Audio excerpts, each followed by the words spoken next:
Hello नमस्कार दोस्तों, जय श्री कृष्णा, राधे राधे। तो आज पाप मोचनी एकादशी है और आज मैं आपको पाप मोचनी एकादशी की संपूर्ण व्रत कथा सुनाऊंगी। तो वीडियो के एंड तक बने रहें और कथा को पूरा ज़रूर सुनें। तो सबसे पहले मैं आपको पाप मोचनी एकादशी के बारे में कुछ बताती हूँ। पाप मोचनी एकादशी चैत्र कृष्ण पक्ष की एकादशी है, जो सभी पापों और कष्टों को नष्ट करने वाली मानी जाती है। यह भगवान विष्णु को समर्पित है और मोक्ष प्रदान करती है। इस दिन व्रत को विधि विधान से करने से, कथा सुनने से भक्तों को पिशाच योनि से मुक्ति और आध्यात्मिक शांति मिलती है। पाप मोचनी एकादशी हमारे हिंदू धर्म में इस एकादशी का बहुत ही महत्व है, और जब बात हो पाप मोचनी एकादशी की तो इसका महत्व और भी बढ़ जाता है। पाप मोचनी का अर्थ है पापों का नाश करने वाली एकादशी, जो चैत्र माह के कृष्ण पक्ष में आती है।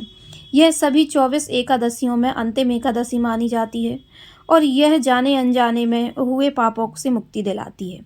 और यह एकादशी इस बार आज 15 मार्च 2026 को मनाई जा रही है। मान्यता है कि जो भक्त श्रद्धा से इस एकादशी के व्रत का पालन करते हैं तो उनके 7 जन्मों के पाप नष्ट हो जाते हैं। इस दिन भगवान विष्णु के चतुर्भुज रूप की पूजा की जाती है। यह व्रत प्रेत योनि या पितृदोष से मुक्ति के लिए भी बहुत फलदायी माना जाता है।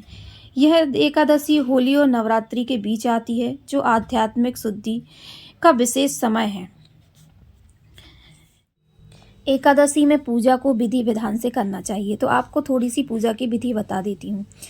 दशमी तिथि की रात से ही सात्विक भोजन करें और ब्रह्मचर्य का पालन करें।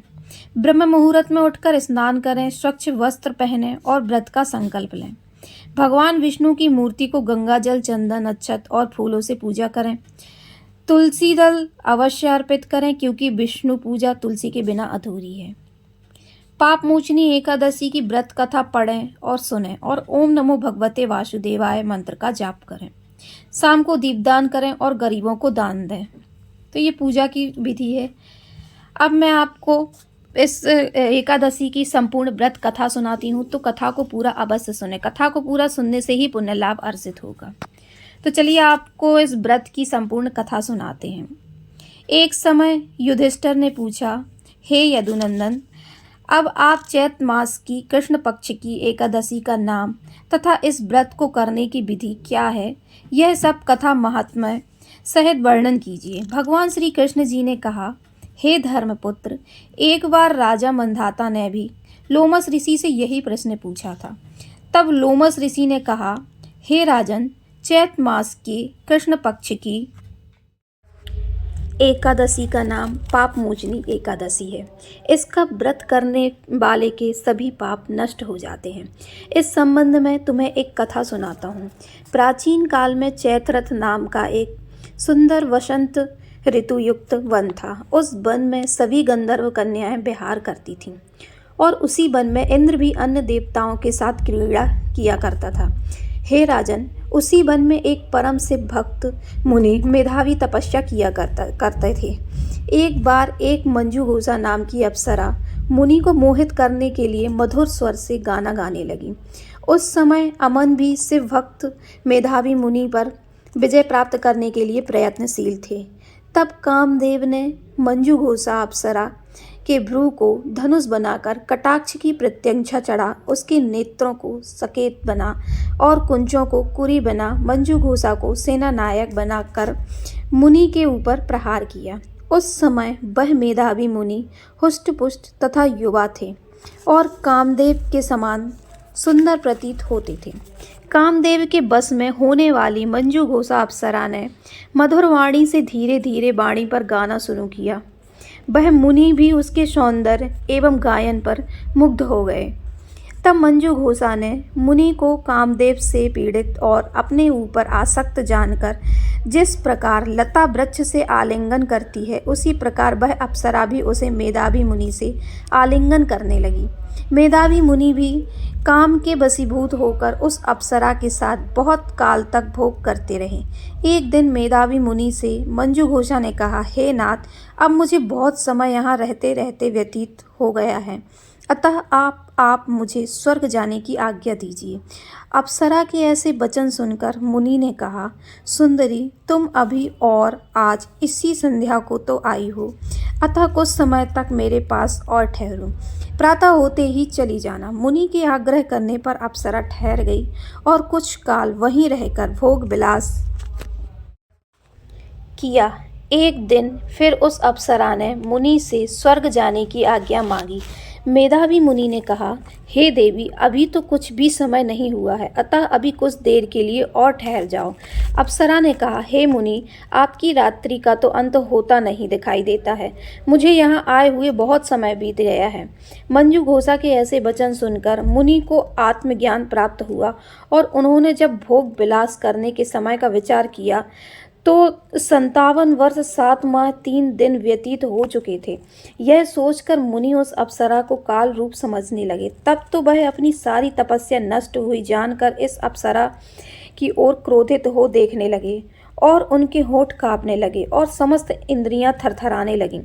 उन्होंने उसी समय उस अप्सरा को श्राप दिया, दुष्ट, तू पिशाचिनी हो, जा, तू महापापनी और दुराचारणी है, तुझे धिक्कार है। मुनि के श्राप से वह अप्सरा पिशाचिनी बन गई।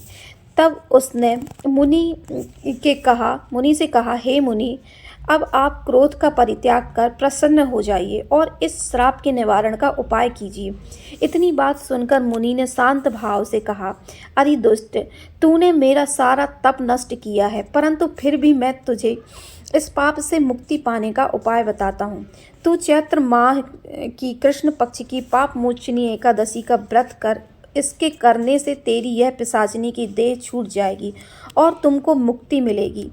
तब मुनि ने उसे व्रत का विधि विधान आदि सब बता दिया। मेधावी मुनि अपने पूज्य पिता श्री च्यवन ऋषि के पास अपने पापों का प्रायश्चित करने चले गए।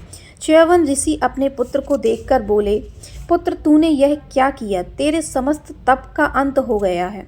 मेधावी मुनि ने कहा, हे पिताश्री, मैंने बहुत बड़ा पाप किया है। आप अतः कृपा करके आप मेरे इन पापों को दूर करने का उपाय बताइए। च्यवन ऋषि ने कहा, हे पुत्र, तुम चैत्र मास के कृष्ण पक्ष की पाप मोचनी एकादशी का व्रत किया करो। इसके करने से तुम्हारे समस्त पाप नष्ट हो जाएंगे। पिता की आज्ञा से मेधावी मुनि ने विधि पूर्वक उस पाप मोचनी एकादशी के व्रत को किया, जिसके प्रभाव से उनके समस्त पापों का अंत हो गया। इधर वह अप्सरा भी पाप मोचनी एकादशी का व्रत कर अपने समस्त पापों से मुक्त हो और पिशाचिनी देह छोड़ सुंदर रूप धारण कर स्वर्ग लोक को गई। लोमस ऋषि बोले, हे मानधाता, इस पाप मोचनी एकादशी के व्रत के प्रभाव से मनुष्य के समस्त पाप दूर हो जाते हैं। इसकी कथा सुनने, करने तथा पढ़ने से 1000 गोदान का फल प्राप्त होता है। इस एकादशी के व्रत में चिरौंजी का सागर लिया जाता है। तो ये थी पाप मोचनी एकादशी की व्रत कथा। आप इस संपूर्ण कथा को पूरा अवश्य सुने, तभी आपको पुण्य लाभ की प्राप्ति होगी। इस व्रत का पारण द्वादशी तिथि को किया जाता है। अगले दिन सुबह जल्दी उठकर पूजा करें और फिर शुभ मुहूर्त में व्रत खोलें। पाप मोचनी एकादशी न केवल पापों को नाश करती है, बल्कि हमारे मन को निर्मल और शांत बनाती है। इस पवित्र दिन का लाभ जरूर उठाएं। तो आप इस एकादशी की संपूर्ण कथा को अवश्य सुने। यदि आपको कथा पसंद आई है तो प्लीज़ चैनल को लाइक, शेयर एंड सब्सक्राइब करना ना भूलें। सभी को जय श्री कृष्णा, राधे राधे और पाप मोचनी एकादशी की आप सभी को ढेर सारी शुभकामनाएं। राधे राधे।